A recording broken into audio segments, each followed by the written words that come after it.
Good day and welcome to Chess Corner. In today's game, we have a game from Dubai Police Global Chess. This is actually a standard tournament in Dubai from May 4th up to May 14th. And in this tournament, there are several strong players that are actually playing right now. To name a few, we have Grandmaster Hans Moke Niemann, we have Grandmaster Vasily Ivanchuk, we have Sandarov, we have Grandmaster Saleh, and a lot of IMs and GMs that are actually currently playing in this tournament.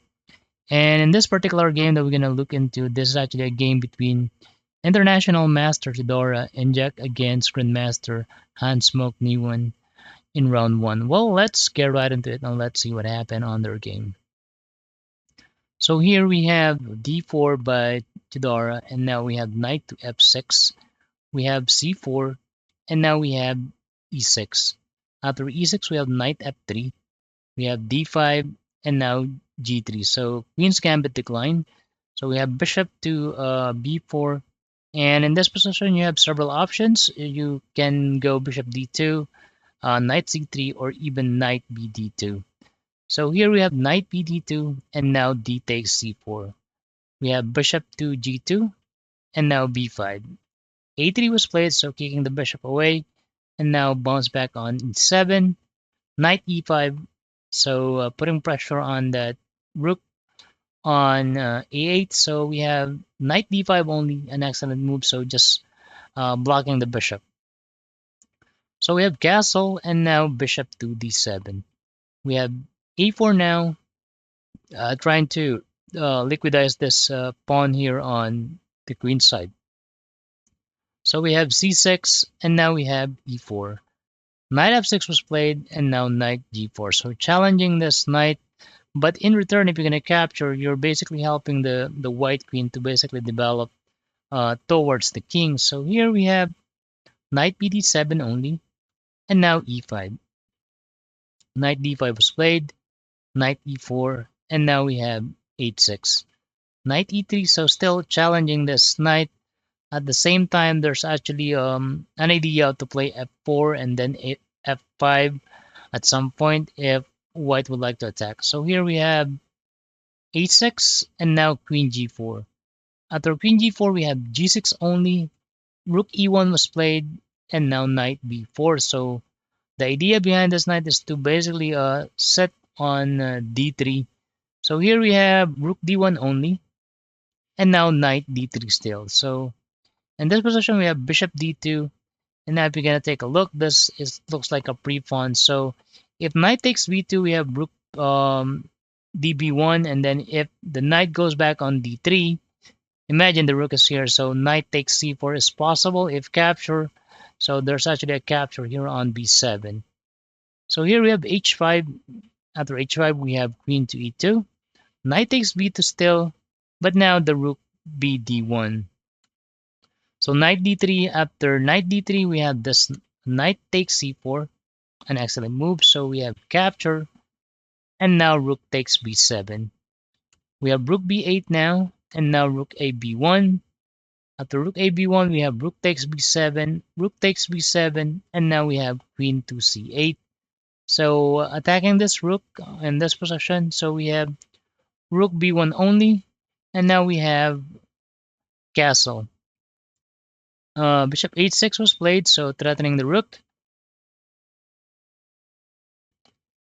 And now rook d8. After rook d8, we have knight d2.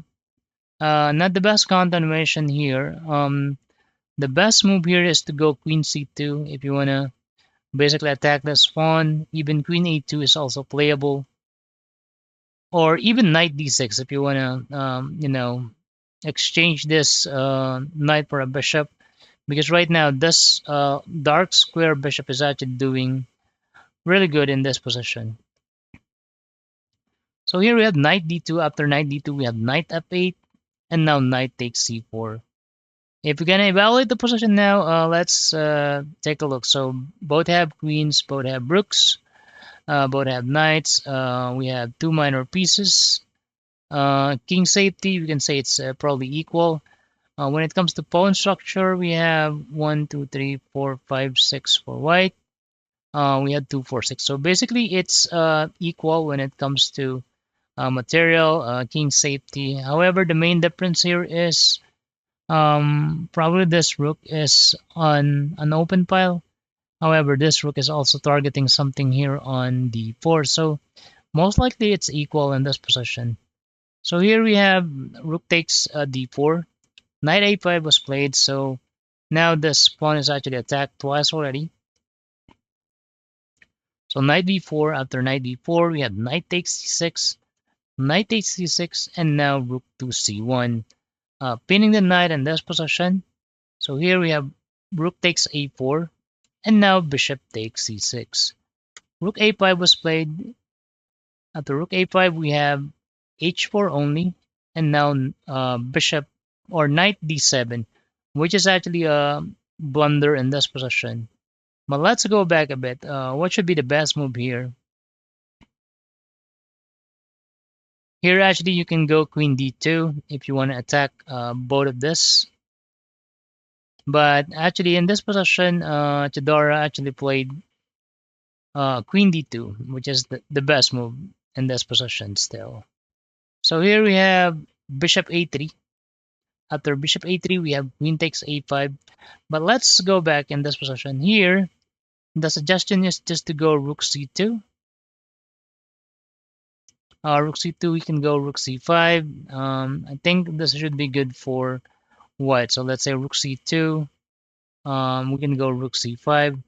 After rook c5 in this position, I think we can actually win a piece in this position. We can go bishop takes d7.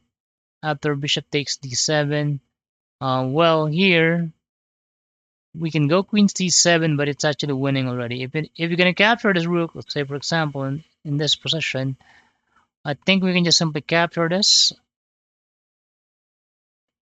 So here we can go bishop takes c8. We have rook takes c8, and it should be winning for um, white in this position. But let's go back. Since he played, let's say, queen d2, now we have bishop a3, then we play queen takes a5, which is actually a miss.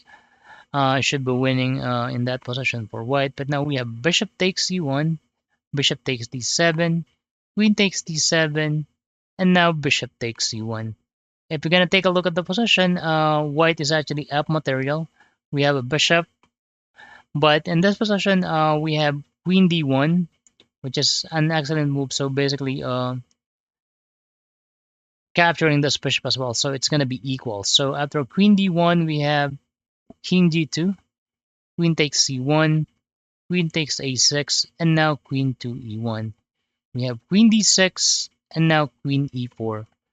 We have king g1, king g7, queen c7, queen f5, and now king g2. We have g5, and now capture on g5, queen takes g5, and now f4. After f4, we have queen g4. So the idea is to play push pawn here. So here we have queen to d8, an excellent move. So you won't be able to basically push the pawn yet because I will just simply capture. So here we have queen e2, check. So we have king to h3, and now queen g4, king g2, and this is actually the part where and they agreed for a draw because it will be like a perpetual check. Well, that's our game for today. I hope you like it. Please consider subscribing and thank you for watching Chess Corner, and I'll see you on the next one. Bye bye now.